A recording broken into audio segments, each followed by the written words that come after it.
football fans, and welcome to The Onside Kick, the weekly podcast that gives you the best insight in both NFL and college football. My name is Ricky Widmer, and as always, I'm joined by Dave Oster. Hey, guys. And Mark Weber. How's it going? And it seems like last week we were just talking about an NFL mock draft, and this week, guys, we got another one coming out. Last week was Todd McShay.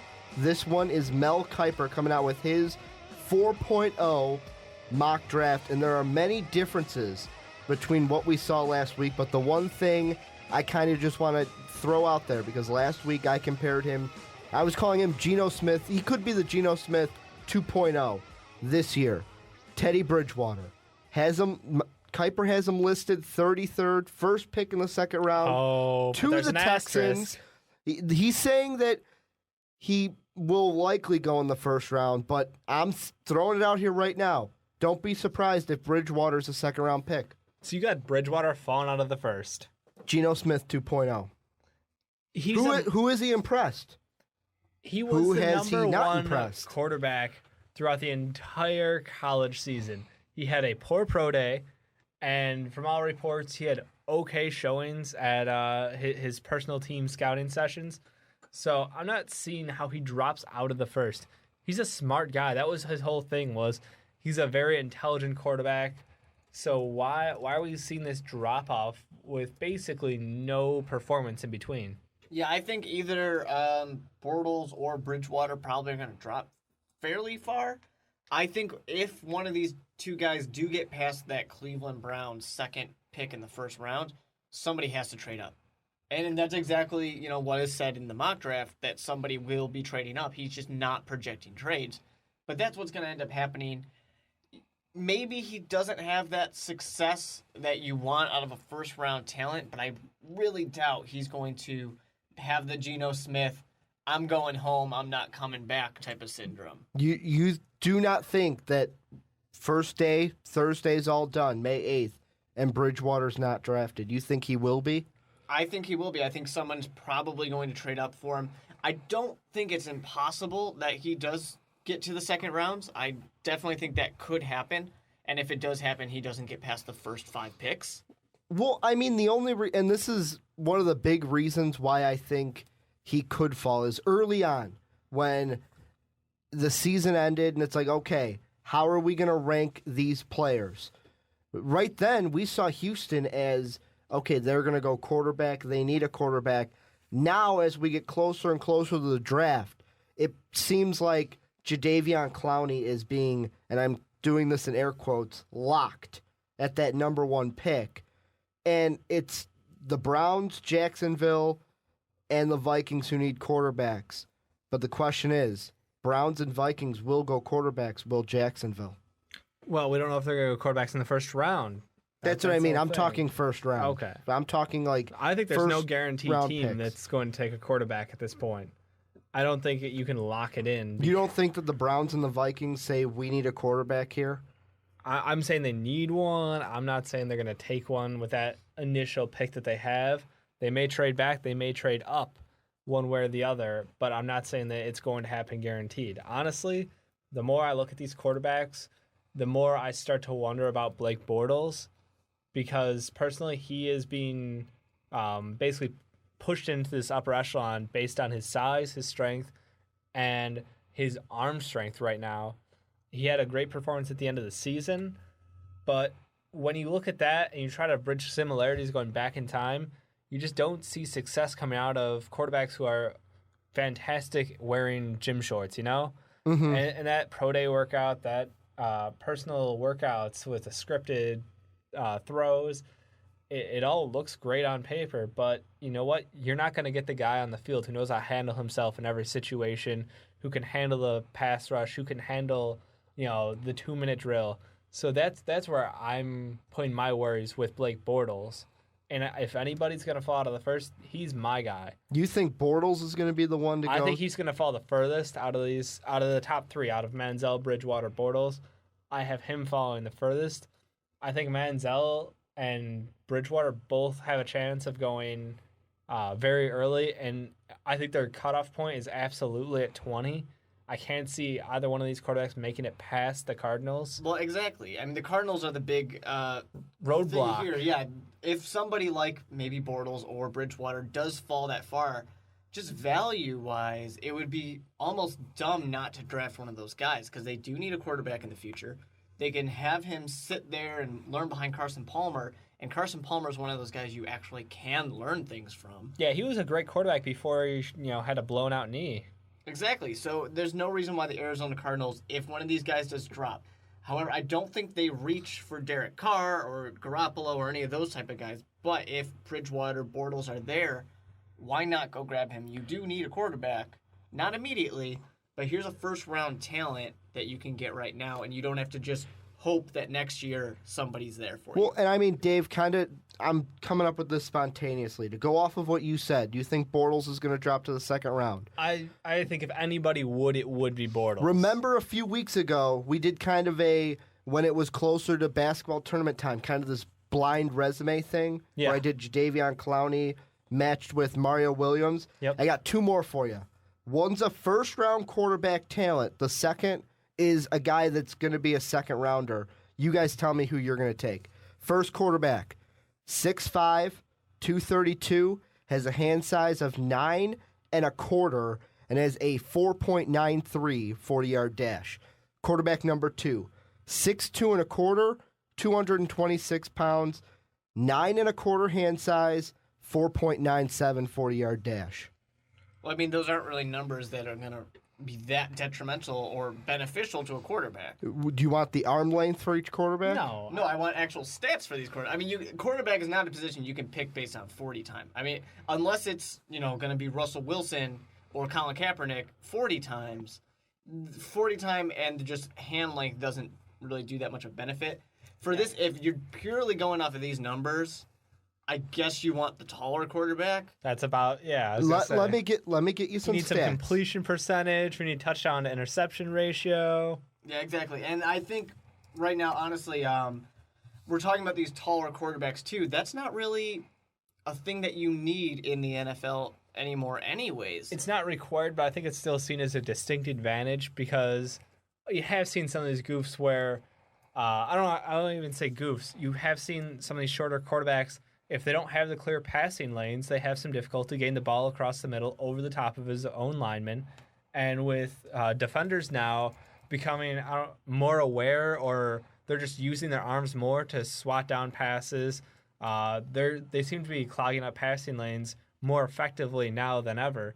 So you see that pressure to get the taller quarterback, the one with better vision, the one who can throw it over everybody's head a little bit easier than somebody's going to squeeze it in between people. Okay, I got some stats for you. Quarterback number 1. His stats last season, 3,581 yards, 25 touchdowns, 9 interceptions. Pretty good Quarterback ratio. number 2, 5,050 yards, 53 touchdowns, 9 interceptions. It's not even comparable. Take quarterback 2. Who you taking, Dave? 1 or 2? I mean, 50 One guy's got like touchdowns. 3,000 more I was yards going on to the other say, guy. I mean, it doesn't sound too close at all. I would definitely roll with quarterback 2, but You guys you just don't know took their offense. You guys just took Jimmy Garoppolo over Blake Bortles. Okay, and in that case, the asterisk there is talent that they're going against. Yeah. I say one is facing up against the top talent. And I mean, go off of what you guys were saying when I was looking at coming up with the stats. The hand size, they're exactly the same. Blake Bortles a little bit taller, a little bit bigger size. But like you guys said, at the quarterback position, sometimes it's more off of the stats that you're going to do. And the one thing that I didn't throw into this that Garoppolo does have, I'm not saying Blake Bortles doesn't, but Johnny Manziel is one of those players that is seen as doesn't having this aspect, the right head on his shoulders.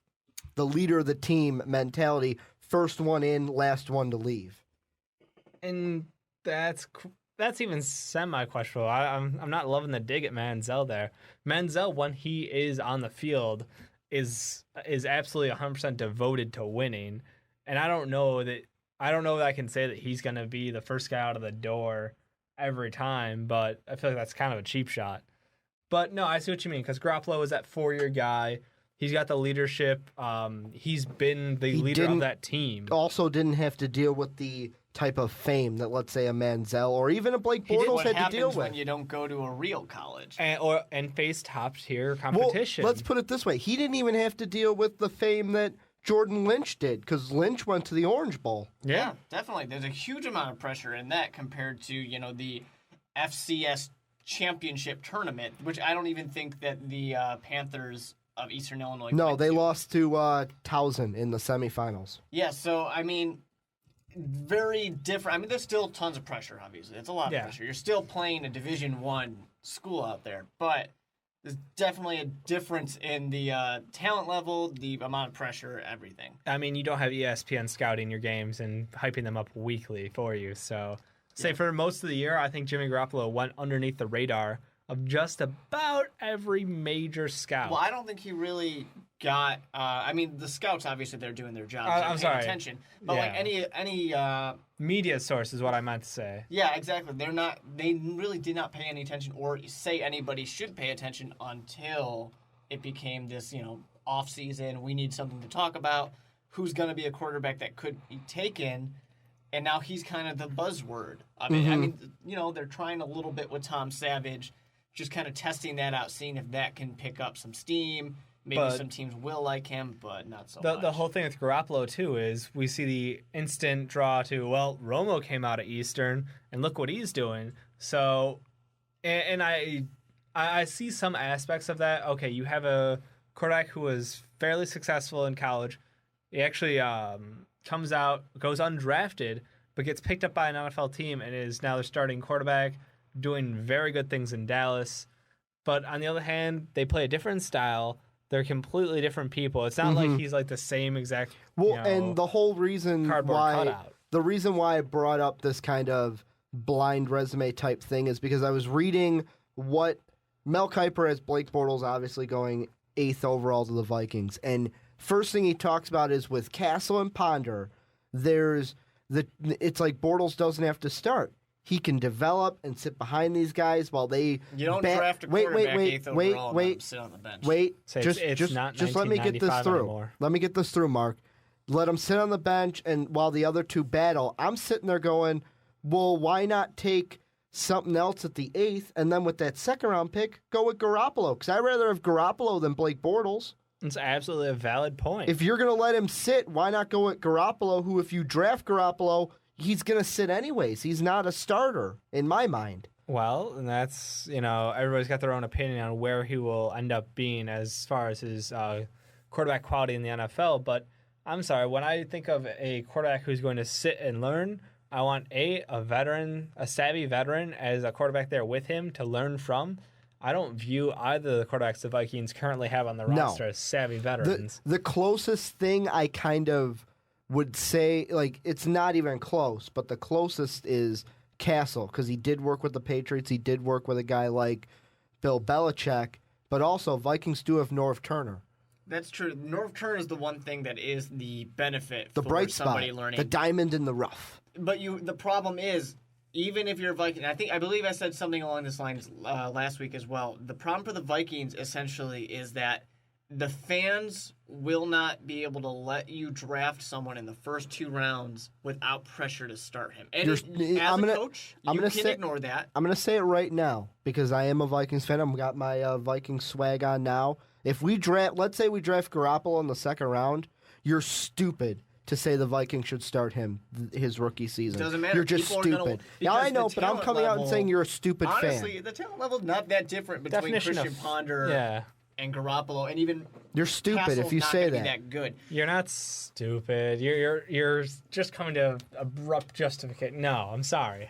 Will not accept stupid as a reason there. But for Garoppolo to start year 1, you let him sit and you let him learn. But what you're saying is you drafted a quarterback right now. We don't have anybody better, so you drafted him. Go start him. Honestly, it depends on who won the job. If Castle won the job, me personally, I'd feel like, okay, I could see Castle starting over Garoppolo. If Ponder won the job, then I'd be like, well, if you're just going to do that, why not let Garoppolo? So, why? What if they had a year like last year where either A, injury, or B, just flat out struggling out there, I mean, I don't think it would be out of the question to have, if you had Garoppolo as third string, if he could see some playing time. And I kind of feel like that's the issue with drafting a quarterback that you want to sit and learn at, You can't what protect is that, these guys. like 39 that the Vikings have, or I believe it might be 40. Mm-hmm. But that's the problem with drafting a quarterback so early, kind of, because Geno Smith, second round pick, started last year. Russell Wilson, third round pick, starts. He just won a Super Bowl. I know these are very, very talented quarterbacks, but we have this expectation now that you can still get a quality quarterback second overall, or in the second round. The thing with Russell Wilson that's like the little asterisk next to him is who's his head coach? Pete Carroll's built that. It's not like Russell Wilson won that entire Super Bowl by himself. But I'm saying Pete Carroll built a team, a complete team. You're getting excited about having Norv Turner as a coach. We don't That's have a good coach too. Yeah, next year we're not going to have a complete was team. really the one who rallied that team together. We don't have, but Percy Harvin was. Yeah, and he was a former Viking. I'm his just saying. One game of the year. Seahawks. All that matters. Seahawks complete team. Vikings this upcoming season. Far from a complete team. Definitely. A work in progress. But the problem is when you have these successful quarterbacks and other times, as your average fan out there just watching is going to see and go, hey, we drafted this quarterback. He's drafted higher than Russell Wilson, who just won a Super Bowl. Why can't we give this guy a start? Because we already know that Ponder's failing. Castle's had besides when he was in the Belichick system in New England, he hasn't had that much success. Give the kid a shot. Yeah, I don't see any issue. And I think the whole thing is the fan pressure leading up to how long can you keep these guys in there if they're not winning games. I think that could be a problem for the Vikings because, like you said, they're not a complete team yet. So they're going to struggle a little bit this year.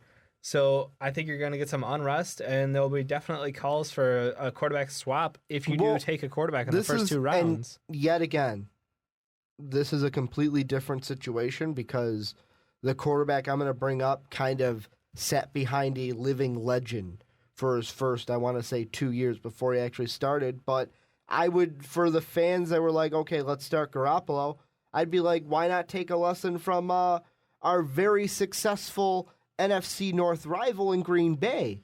They didn't force Aaron Rodgers to start, even though there were don't force anybody to start over Brett Favre. Well, at that time, there was kind of like, okay, Brett Favre's at the end, he could be out, and then the whole bad breakup happened. But I mean, why not take a page out of their book? Why force the quarterback, even if it's, let's say, Blake Bortles, anyone in the second? I'm talking second round quarterbacks, not first round. But if we draft Garoppolo or even like a Derek Carr, let's say like a Derek Carr in the second round, anyone with that second round pick, why force them to start? Take a page from the Packers. It's proven them well. It definitely has the potential to work. The problem is, and this is my thing where when you have a team that the quarterbacks are not at that top quality. Brett Favre is a Hall of Fame quarterback. Yes. And obviously, I'm not, just insulting various quarterbacks at the kind of mid-level here. But yes, a quarterback can sit on the bench and learn some stuff. But how much can he really learn if he's not sitting there? And I know that Brett Favre wasn't really helping Aaron Rodgers very much. Not at all. When you're sitting there watching a living legend out there, there's several things difference. you can pick up on just by being his shadow. Being in the room, while you're watching game film and things like that. The other two guys who had backed up Brett Favre, who gone on to have pretty successful careers, would be Matt Hasselbeck and Mark Brunell. Both sat behind Favre for a year or two, and both went on to be picked up by other teams to start. So, I mean, there's something to it, but that's the big issue is I see the Vikings don't have that veteran leader in the quarterback role to kind of guide this guy through. Well, their I think hopes about are on Norv. I think about it this way, too. Football is complete. We live in an era of just our time of day is everything needs to be immediate. With everything social media, even I look to basketball. It's whoever you draft in that first round, boom, immediate starter, especially if you're a top 10 pick. If you're a lottery pick, whoever you draft better be starting the next year or else you're stupid. With football, sometimes it's not that cut and dry, where sometimes it's like, okay, we drafted this guy, but we drafted him to sit behind this person. Yeah, I think there's definitely especially with those early picks, and the Vikings are a fairly early pick with pick number 8. They say with your top overall picks, you go for someone who's throwing the ball, somebody who's scoring touchdowns, or somebody who's hitting a quarterback. Those are the things you want. You want that guy who you can see them making an impact every game. And that's just a fan reaction. That's what they want. It's the thing that keeps GMs, in that position for longer. Same with coaches. There's a thing, and I said this with the Browns, where I think they might pass on a quarterback because they got Hoyer. They can give him a shot. It's justifiable to pass on a quarterback. Yeah. The Vikings are in a similar position where I don't think they need, and I don't think that either of these quarterbacks are good. I'm just saying that their team is not built up well enough for a young quarterback to succeed. Mark, I agree with. I kind of see what you're talking about with the Browns, because I like Hoyer. I thought he did good things before he got injured last season, but with the Vikings at 8, I feel like the 8th overall pick, if you don't take a quarterback there, the only other thing you can do. There. I'm fine with that. No, but if you don't, let's say they don't take a quarterback 8th overall on the board. What you do is you have to trade up then above Jacksonville to get your quarterback in the second round. Because that case, that quarterback has to start. Well, because Jacksonville's going to go with a quarterback in the second round. I just think this is what I would do, and it's probably an unpopular opinion, and I'm sure plenty of people listening right now can Are you going to say trade down? Are you going to say trade down? No. Go get your. If you don't want a quarterback with 8th overall, I don't blame you. But get your best player available, build up that team. Just don't draft a quarterback.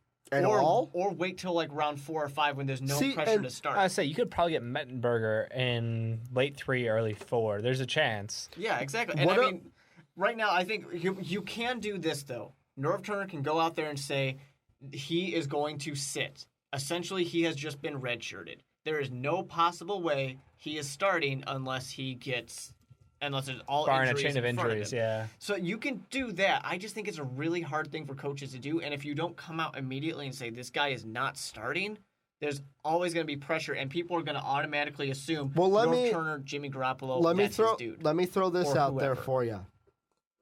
The Vikings and Browns, if what you're saying, Mark, are in this kind of a similar situation where the Browns, the Browns are in a better situation. Better, but they've got a lot of offensive possibilities. They could say, okay, we're not going to go with the quarterback in the first round. Hoyer's our guy. The Vikings, they could. I'm not saying they're going to, but they could say, you know what? We got we got 2 quarterbacks here that we don't need to just add more to the fire. What's the chances that either, if not both of these teams, say, let's wait until next year to get that quarterback? That's what I'm saying they should do. I mean, build up this team now so that way next year you can just put somebody in. Next year in a better quarterback class. And I'm looking at some of these names, and Broxton Miller comes to mind. You've got Brett Hundley from UCLA. Of course, Marcus Mariota is going to be up there. Of course, he's got to play this upcoming season, but of course he's going to be a top talent. Famous Jameis says he's going to stay at Florida State, but he could come out. Yep. I mean, there's a lot of names out there, but who's to say that after one more year and another pro day, that what are we going to see out of these guys? Where are we going to evaluate them compared to this current draft class? So I think it's hard to say that we're going to totally just hold off on quarterbacks for an entire year and roll with what we got. That's a scary thing to do as a GM. I could see definitely the later round pickup of quarterback, and that's kind of like a safety net. Where we got a guy who we're going to try to develop down the line. And I think that's Mark. Mark, I really like your idea with that. Just kind of put him back there and just no pressure. You're going to learn. That's great. And if any team could do it, I could see that, honestly, Cleveland could skip quarterback in the first round. They have the option to do that. They could go, and if Sammy Watkins is available at 4 still, they go out and make a splash somewhere else. You mentioned a name, Dave, that I was just thinking about with. This is something that if the Vikings did, of course, because I'm a Vikings fan, I'm thinking about this, that earlier this week I read an article saying that the Vikings might trade up to 2 to try to get Blake Bortles. And I was like, don't do that. You don't need to. And one of the things I'm thinking about, I would love if they did, if you're going to trade up somewhere to get Sammy Watkins and then take a quarterback in the second round pick. Exactly. Any quarterback, even if, let's say it's Sammy Watkins Garoppolo, Sammy Watkins if Derek Carr's there. Then you get a quarterback that, develop. If he has to start next year, he can. But think about this. Sammy Watkins and Cordell Patterson. And you still have, the late great Greg Jennings. Yeah. Yes. Breaks his leg, doesn't care. He You got keeps going. Adrian Peterson still. He put the team on his back, dude. Yeah, I actually, if you listen to this podcast, you know I'm huge about Cordell Patterson. I actually think he is probably Adrian Peterson put aside. He's the best thing on that Vikings because roster. Mark, you know what they say. It is great to be a Tennessee Volunteer.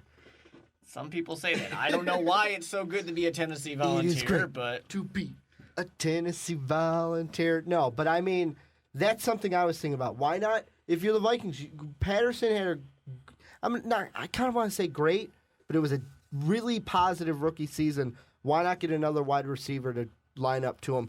Set your 2 wide receivers for the futures up and you're also pairing yourself, young quarterback, and you've got Cordell Patterson, who is a young wide receiver. You're going to go out and get another young wide receiver. So that's effectively you're locking in your offense as a package for several years. And at that point, the only thing you really have to worry about is the health of Adrian Peterson. Well, not just, and this is one thing that I know Zimmer has come out and said where, and I feel like this is going to help with AP's health. We're not going to run him into the box every single down. no, just every time, give him the ball, let him have fun out there. You can give him the ball, but you don't have to run him right into a packed box. Why not? Have him bounce to the outside. Nope. I'm just saying this as a Bears fan. Just run him down.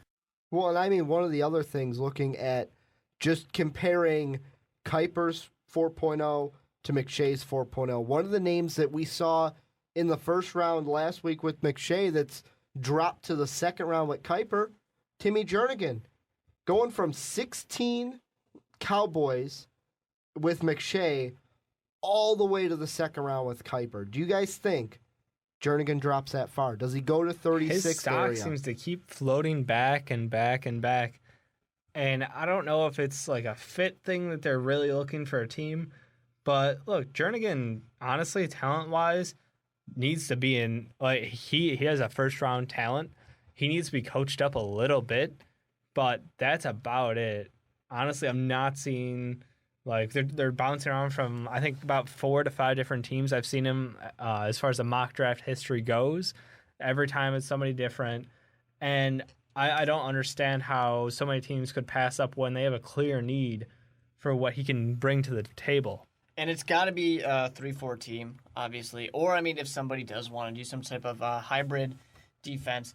But, yeah, he's a nose tackle, and that's the only thing where I think he is kind of falling back a little bit because you do have some of the 3-4 teams that are in the back half of the draft aren't as needy. Do you think they're just kind of going like, well, I know, these next 5 teams won't pick him because of, they run a 4-3, 3-4, whatever. So are they just like, we'll just hedge our bets. We'll take the best player now, and we'll see if he's still there later. Yeah, I mean, I think there is some of that hope. You're just kind of hoping a guy like that falls back. Of course, once you do get to the 30s, mid-30s, a guy like Jernigan, if you see him, I don't even really care if you're not a 4-3. It's tough to pass up on that guy. Well, that's like, and in the same vein as Jernigan with the nose tackles, is McShay had Louis Nix III, Notre Dame nose tackle, going 29th, first rounder to the Patriots. Kiper says, nah, I don't think so. 46th, Steelers. Yeah, another big drop. But, I mean, who's to get replaced with? Rashid Hodgman. And about the only thing we can tell at this point is that everybody's predicting that the Patriots are going to go get that nose tackle. Somebody big, somebody to clog up that line, because right now they're just too old at the position. So I'm definitely... It almost seems like a toss-up. Like, it doesn't matter who they pick. It's going to fill the same role. And to be honest with you, the top 3 defensive tackles are extremely close in size, weight, and their physical ability. I think Rashid Hodgman is definitely going to have the better pro career based off of his first step is really quick. And honestly, what he does with his hands in the front line, if you watch his video versus, say, Louis Nix III, it seems like he has much better control over positioning the offensive lineman, trying to work around him just from a hands mechanic, and definitely less penalties if you check it out. It just seems like he's all in all going to be the top player. So I like the pick. The one after it, though, is 49ers going with Jordan Matthews at the 30th pick overall. That one makes very little sense to me. This is a 49ers team who needs corners badly. I mean, badly. Well, and I mean, Kiper, who does he have the Broncos taking right after the Niners? Jason Verrett, senior cornerback from TCU. Not a bad pickup. Why wouldn't the Niners then take him instead of Matthews? The Niners, who have so many picks, Well, there's so many good corners in this draft. They can afford to wait till the second, third round to take. And I mean, them. one of the things that's going to influence the Niners in this draft as a whole is the whole fake bomb threat by Alden Smith. And I'm not getting into what he did. I'm just saying what he actually said, which has not been established. The Niners have already came out and said they're not going to pick up his option for next year, and there's a good chance he might not even see the field this year because of it. And I still think that the 49ers, they needed to handle his situation just last season better. You know, you get a guy who coming out of rehab, rush him straight to the field as soon as you can get him out there. It's a bad. I mean, you can even compare with the whole Miami Dolphins thing too, of just how the NFL does not handle mental illness very well. And I'll give you one interesting tidbit. For once, you got the Jerry World influence doing it right, taking Des Bryant, putting him on lockdown, getting him the help he needs, and keeping him out of trouble off the field. And you didn't hear a peep out of Des Bryant for the rest of the season. And I'm like, okay, if Jerry can even come up with this, why aren't other teams putting more, I don't know, not value, but more into it, trying to make sure their players are, keeping in line as far as law and even just mentally in the right track of state of mind? Well, I kind of think about it, and I know the first thing that someone's going to say is, if once you say, oh, he's not right in the head, someone's going to try to link it to concussions, and that in football. I know there's always that option. But, I mean, you've got people like Brandon Marshall, who went undiagnosed for the first couple of years of his career, and teams looked at him in an extremely different light, and like, oh, what's wrong with this guy? He can't even behave himself on the field. He doesn't act like a professional, all this stuff. And then it comes out that he's actually suffering from mental illness, and he's getting the help he needs, and now he's like a complete flip side, doing so much better. And it almost begs the question of, why aren't we giving these guys the help they really need? Especially with these teams that have so much, so ability, many resources, to take care of their players. I don't know if it's not caring about them as human beings, or if it's just kind of the thought of, well, hey, we can replace somebody. I don't know exactly what it is, but there's just not a culture where any of the teams really care to help out their players mentally, because it's not part of the, collective bargaining agreement that you have to. And not just that, you can look at sports across the board. We live in a day where now it's like you can bring something up about any team in any sport. Oh, we got a guy for that. We have somebody on our staff that's his job, is to deal with that. And, I mean, they are making strides. I think the NFL as a whole is coming along and really improved viewing. I liked what you said about the players being just kind of like a dollar sign instead of a person, and I think they're coming along. So I think in the near future, however, hopefully we'll see still some assistance. Fine Brandon Marshall for wearing Green colored shoes just because, for his, charity of raising money for mental illness. But, whatever. It's more important to get that fine out there. No, and that is, there's some ridiculous things still going on in the NFL, archaic things. And you know what? I think they are the best organization moving forward. They're the quickest to change. They're the quickest to rally behind a cause. So I have complete faith that in the next probably 5 years, we're going to see mental health, mental illness raise a lot more awareness and pull some more resources in to have psychiatrists and life coaches available to these players at all times, because they do live a very stressful life for majority of the year. So, I mean, there's definitely a need. I mean, I hate to bring it up, but we haven't mentioned him in this podcast yet. Imagine being Chris Connie. Oh, my God. Imagine being the guy who loses the season for your team.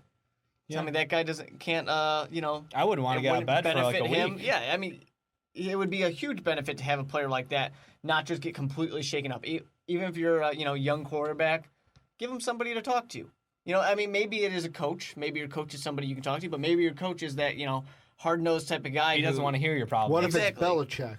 Yeah, you're not going to go to your coach? Belichick you talking about your issues because you threw 3 interceptions in the last game. Well, and I don't think, and we were talking about the Niners, I don't think Harbaugh is that type of coach either. He might spin around, though, and that'll be cool. It'll be fun to watch. But yeah, He'll take that little Sharpie that he's got on his lanyard and tell you everything that's wrong with you. Throw it at you. I like Harbaugh, but man, is it just... Sometimes he just has an insane temper.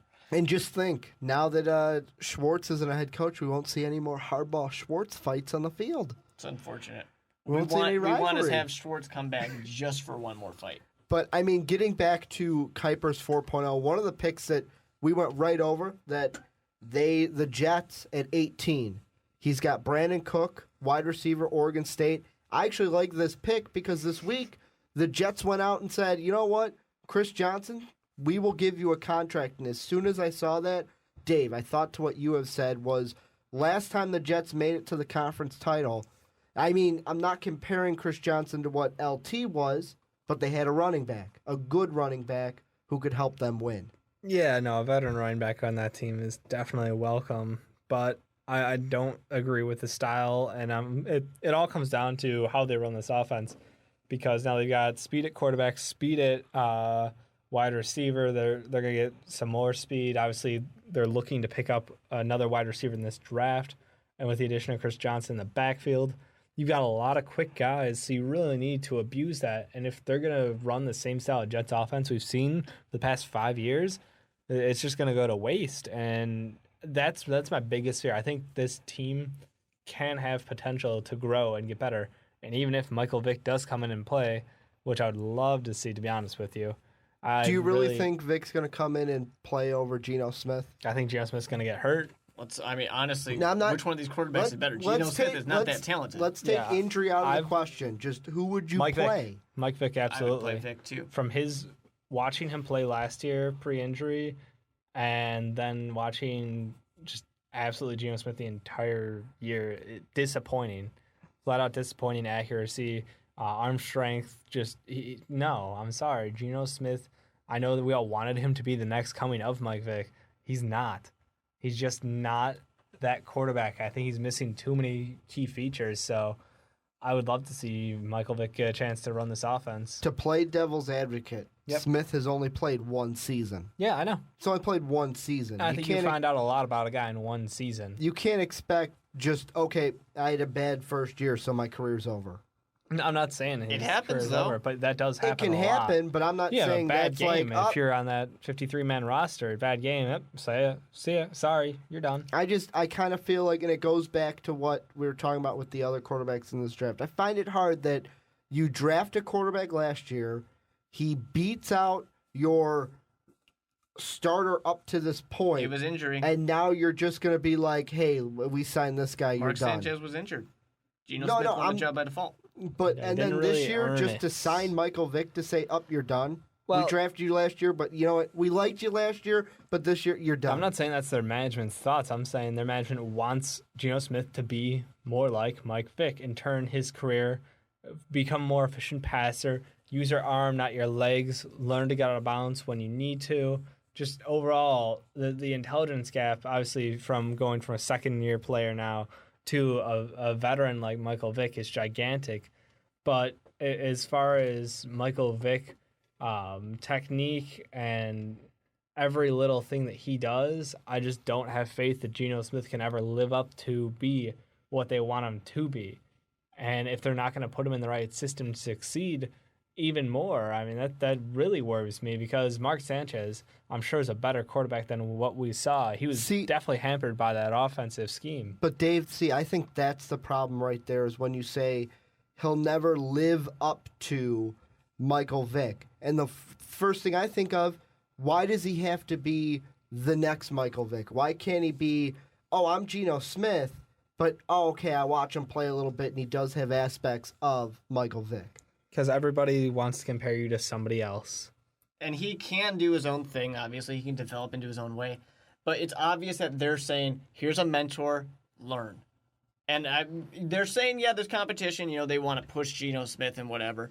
But they're basically saying, learn from this guy in any way possible and become talented. And the thing with, getting a guy like Chris Johnson, they're setting their team up in a very specific way to where they now are going, they're buying it. They're buying in on the mobile quarterback thing. That's what they're going for, and that's, right now, they're setting up the future of this offense. Let me throw this question at you, Mark, and you say the whole mentor thing with Vic to Smith. If he's going to be the mentor to Smith, which he will be, how would you rather it happen? As Vic starting and Geno sitting behind him, much like Aaron Rodgers and Brett Favre, or Geno Smith starting and Vic kind of being like, okay, he comes to the sideline after this. This is what I have the clipboard and the headset. Okay, I'm talking to you. I'm teaching you kind of that way. But you're starting over me. I think a healthy Geno Smith needs to start purely because sitting a guy after he comes in last season, I think would really be demoralizing. Especially for... Talk about fragile minds, right? Yeah. I mean, this guy's young, impulsive, so you want to make sure that he still has confidence in himself at this point. I mean, you could see how, that confidence disappeared when he wasn't drafted in the first round. So, I mean, yeah, maybe that confidence does disappear. For me, I don't want Geno Smith starting. I want him to sit there and I want him to watch Mike Vick. I think Mike Vick gives us the best chance to win. And he might get injured, but Geno Smith might get injured too. I mean, you can't really play the injury. They both have a pretty high injury rate, so... Or high chance of injury, I should clarify myself. And the other thing is, Chris Johnson ain't getting any younger. I mean, he's a quarterback. I'm sorry, he's a running back going to hit the... He's out of his prime at this point. Honestly, running back prime is, 24 to 29, really? And from 30 on, running backs always downhill. So you're really hoping that he's still got that last bit of explosiveness to hit that outside gap. And I don't know. I mean, the Jets want to win now, or are they still just in total, we need to rebuild? I mean, Rex Ryan bought himself a couple more years, but it's still on him to make this team put up some more tallies in the win column. Well, and that's why the big thing why I like this, if they do get Brandon Cooks, because you get a wide receiver, he's a bigger wide receiver, can catch passes over the middle, maybe could take the ball deep. You did sign a guy like Eric Decker, and I know we were saying the Peyton Manning inflation from last year. Definitely. But Decker's still a quality wide receiver. Then you have Chris Johnson. You don't have to run him up the gut. You can use him to the outside, swing passes, more importantly. And then I'm looking at the Jets' second round in Kiper's 4.0. They got Austin Seraphin-Jenkins, tight end out of Washington. If he can hit the playing field, he's your tight end that can tape the ball deep. I think for the Jets, what's going to be most beneficial, and you kind of see some of it in this draft, is just buying in, not only the mobile quarterback here, but buying in on the, let's do it quick. Let's throw those short passes and just move a little bit at a time. Because you can do that. You can throw a quick little screen or just, maybe even only 2 yards out to Chris Johnson. A guy like Cooks who's going to be great underneath, very hard to cover underneath, he's a bigger guy, so it's going to be hard to get him to drop the ball. That's going to work very well. Especially if Rex Ryan, the defensive-minded coach, can kind of get that defense to be locked down where it's like, you're not going to score on us, so we can just nickel and dime you down the field on offense. But again, this is the Jets drafting, so they're going to just take a left turn at what makes sense and just like, yeah, let's go for some I can't wait for the boos. The Jets fans always boo. Like, that's what the Stephen Hill pick. It was just, what? You're getting the guy who has no idea how to run routes? That's your goal? Your offensive weapon is a man who doesn't know how to run a route. And according to this mock draft, Cooks is going to correct that problem. You get a guy who can run routes. Yeah, so I mean, there's a lot to be weary about if you're a Jets fan. That the drafts recently, offensive side is just lacking. And I want to transition that over to, we seem to be on a theme of quarterbacks and mentors. Mm-hmm. Well, we've got the situation in Tampa Bay right now where McCown comes in, and he is already given the leverage going into training camp that he's going to be the starter over a young quarterback who had a year starting. Lovey coming in, new situation. Hey, I'm going to go with the guy I'm more comfortable with. And he's more comfortable in Josh than he is in Mike. And Glennon didn't really, win the job ever. It was just that you got a guy out there who doesn't like his current quarterback and says, okay, see you later. I'm literally kicking you out of town. I mean, the reason why Mike Glennon will not start in Tampa is because until Lovey gets to work with him. Maybe it all changes when we hit training camps and preseason and the whole year plays out. But right now, Lovey's going, you're not my guy. To be honest, I don't know much about you. I didn't draft you. Your job security is not safe with me. And I don't think that Lovie Smith wants to be tied to Mike Glennon either. That's why he goes and gets a guy who's old and he's going to have that contract and his ability to play run out. So he's got, 2-3 years to find a quarterback. It's probably not going to work out for him because I mean, it depends. Unless he has a very basic system. Not saying that McCown's not, can't handle a complex system, but unless he does something basic that's going to play to the advantages that that McCown has, he's going to look bad like he has looked bad at every time he played except for in Chicago. I would say he played with 2 Pro Bowl wide receivers and one of the biggest targets at tight end and the second best running back in the NFL. You had a very loaded talent-wise offense, and you're going to Tampa Bay, who just gave up their number 2 wide receiver, who, I mean, obviously everybody's predicting they're replacing with Mike Evans, who is the spitting image of Vincent Jackson all over again.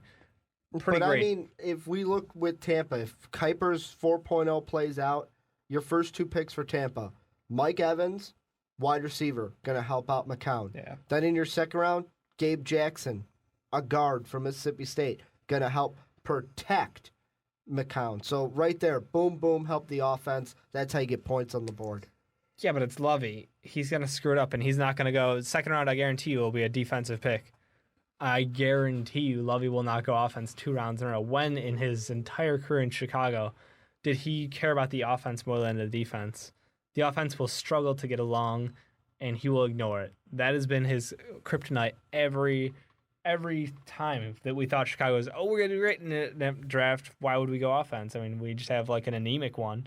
I mean, we were 29th. That's not 31st. So we got some breathing room. Well, and one of the things I know before we even started the podcast, Mark even mentioned it, a position that we've kind of neglected, not just us, but everyone who's talking the draft, running backs. And in the 4.0 for Kiper, we see our first running back. It's second round, but it's a running back. Carlos Hyde, Ohio State University. Who needs running backs? The Patriots, they can replace LeGarrette. It's just an interesting thing right now where, I mean, how long do you have to wait until you get a running back? Because today's NFL, we don't really care about running backs that much. If you get a good one, that's great. Yeah. It all comes down to how bad you actually need a running back versus other positions.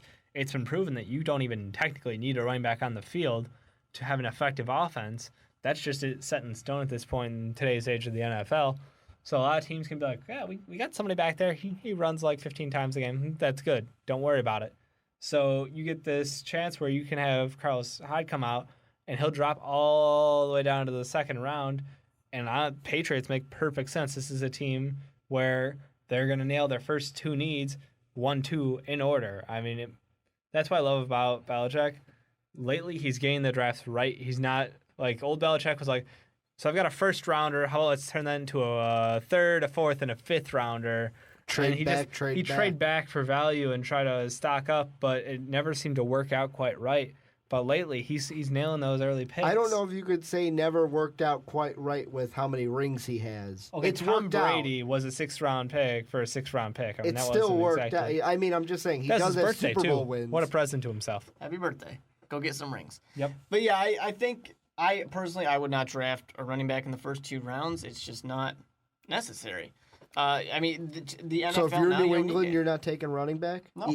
Even though it's the second round? There's going to be plenty of running backs in the 3rd and 4th. Why do you have to take one in the second? There will be, but I think that Carlos Hyde is a step ahead. It's so easy now to do running back by committee and just have a bunch of guys who are pretty decent. They come together when, you need them. Hopefully they don't fumble, and life is good. Poor David Wilson. Or I love the whole Broncos. Every time they talk about one of them fumbling, and another fumbles. I say Sean just got walked out of town after putting up a career best year. It's what it is. But, I mean, this is, what it comes to running backs. Running backs are just so expendable now, and you can just find another young guy after this guy's knees get blown out, or he just has run into the line so many times he just can't do it one more time. Looking at you, Steven Jackson. Pretty much. I mean, it's just kind of a... Why? Why bother spending a high pick on a running back? Well, and I mean, looking at the running backs, I'll just say the top 5. You got Hyde, Ohio State, Shanky, Washington, Jeremy Hill, LSU, Trey Mason, Auburn was in the national championship, and then Charles Sims, West Virginia. Some of those names, it's like, who are they? And it's like, exactly. Yeah, honestly, that I almost wonder, like, if you take star running backs, like, do you think that, I know even Matt Forte, I mean, he was a second rounder. Adrian Pearson dropped a Forte couple came out picks. of Tulane, right? Correct. I say Adrian Pearson dropped back a couple picks because of his injury history. Who knew how he was going to come back? But when you look for a breakout like LaShawn McCoy, these are like game-changing running backs. And you got to think that at this point, we're just completely going, oh, he could be a game-changing running back. We don't care because we're not going to value the running back position as a whole. Let me throw out a random question to you, and this might sound stupid, but I don't care. At any point in the draft, let's say the Texans do draft a running back at any point, any round whatsoever, do you think that Bill O'Brien might say, I know he transferred from my school, but let's give Silas Redd a shot? I mean, if he's one of the good ones on the board and you think he fits your system. Say he does. If anybody knows Silas Redd, he's got to be very familiar with him. But I say it all depends on what he thinks is going to fit for his offensive scheme. It seems like he's been handed the keys, so I would assume he's going to have a whole lot of influence in this draft. So, I mean, we have seen coaches go back to what they're familiar with. Pete Carroll went out and actually skipped over his own safety to go get safety from a rival school in the draft. And look at what Chip Kelly's doing. Chip Kelly, yep. So, I mean, you go with what you know sometimes. Because, I mean, I look at Silas Redd, and of course he's ranked as the 25th running back on ESPN. He wasn't impressive, let's be honest. I feel like, okay, the only reason why I feel like he had a bad season last year was you transfer from Penn State to USC. USC already had a kind of a year. Yes. And that year, the Trojans were adding a little running back from Illinois who just came out of high school, scored, 8 touchdowns in a state final game the year before. And it's like, you already have solid running backs there. You're not going to be the guy. When it comes to running backs and even mobile quarterbacks as well, I'm wondering if we're going to see yet another offensive weapon drafted, similar to the Jacksonville Jaguars getting the shoelace out there with Denard Robinson. Go ahead and draft yourself a mobile, just a mobile player. DeAnthony Thomas. He's just a guy who creates space. Just he get can him a play ball, wide. He can let him play have wide fun. receiver too. Maybe play wide receiver. Maybe play running back. Have a switch back and forth like Randall Cobb. He's return some kicks. He is the guy in this draft that. I mean, of course, like Dave said, Pete Carroll passed on his own players to draft guys from rival schools, but I feel like if Chip Kelly has an opportunity to get Thomas at the right pick, he'd be stupid to pass over I think him. Thomas is probably a really smart pick. I mean, I know you just went out and spent that free agency money to go ahead and get yourself a backup to Shady, but let's be honest, Thomas would come right in, be your third stringer. He'll still see some Not even amount that. of time. What about replace, you just lost a wide receiver. Why not let Thomas play a little bit wide out? He's that kind of a player. He may be bold enough to pull that trigger, I'll be honest. I think, honestly, even a team like the Jets, we were talking about them before, go grab DeAnthony Thomas. Not only can he be a backup to your new one, CJ, maybe CJ 1K, 1K? maybe 2K, we'll find out. But you can even line him up, like we're saying, maybe Plus, put him in he the does have the slot hands. on the wide receiver. He has good enough hands to And play I wide know, receiver. I know the NFL's talking about getting rid of kickoffs. DeAnthony Thomas has, to me, the potential to be, you talk about kick returners in the NFL, Devin Hester, Deion Sanders, DeAnthony Thomas. That's pretty lofty Interesting company right there. Especially since there's some guys in between. He has that kind of an ability to me to be a great returner. I think of him in returning just that game against, it was the Fiesta Bowl against Kansas State. First play of the game, boom, touchdown. Devin Hester did. Yeah, it'll be interesting, and obviously there's the weird situation you're in right now. Does the NFL really want to take away kickoffs, punts? Like, is this something that's going to happen, or does this still, remain as a part of this game? No, they're going to worry about the little stuff, like no dunking on the goalpost. It's too big of a change to be enacted anytime in the near immediate future. So everybody's talking about it, though. So I mean, I don't think it should happen. I don't think it will happen, but everybody's talking about it. Yeah. So before we wrap this little pony up, is there anything in this mock draft that you guys think we missed, that we passed over? Well, it's done well that Tom Savage is not included in the first 2 rounds. I don't know why he was in the last one. He was in McShay's. Even taken before Garoppolo. He's a guy who... McShay had him going at the 33. Texans, yep. No business going in those first 2 rounds. No business at all. And he is being invited to come to the draft, too. I'm telling you, if you come to the draft, you're just going to be disappointed. Hey, at least he gets his face on camera, right? Maybe. You don't even think that they'll put him on camera? Who the hell knows who Tom Savage is? The analysts? I'll be honest, if you put a camera Do they, on though? Tom Savage and 6 people off the street, I couldn't tell you which was Tom Savage. Exactly. I know what he looks like in a football uniform with a helmet on. You're going to ask, well, because it's Tom his Savage, pin is on that the Randy side. Savage's brother, or what's... Would you draft Randy Savage over Tom Savage? Yes. Without a doubt. For a second, I thought about doing a Macho Man Randy Savage impersonation. Appreciate you not. But I will keep the listeners' ears intact today. And just as a quick shout out, I mean, Derek Carr, the quarterback in between, it would seem. Is he a first round talent? Is he a second round talent? Kiper's got him going 20 to the Cardinals. I don't think that's going to be the case because I have a feeling somebody's going to fall to them out of the big 3 at the top. You said they're the bridge pick. They are. Somebody's either going to dive in front of them to take it, or either way, I think the Cardinals aren't going to go with Derek Carr. That's the one that I just completely against that pick. I think Kiper is just trying to reach for stacking quarterbacks in the first round at this point. Well, that's going to do it this week for the Onside Kick. As always, hit that subscribe button, like us on Facebook, follow us on Twitter at MVP Sports Real, where we talk about all of sports outside of football. Leave a comment down below. Tell us what you like, didn't like, what you disagree with. Did you like Mel Kiper's 4.0 mock draft?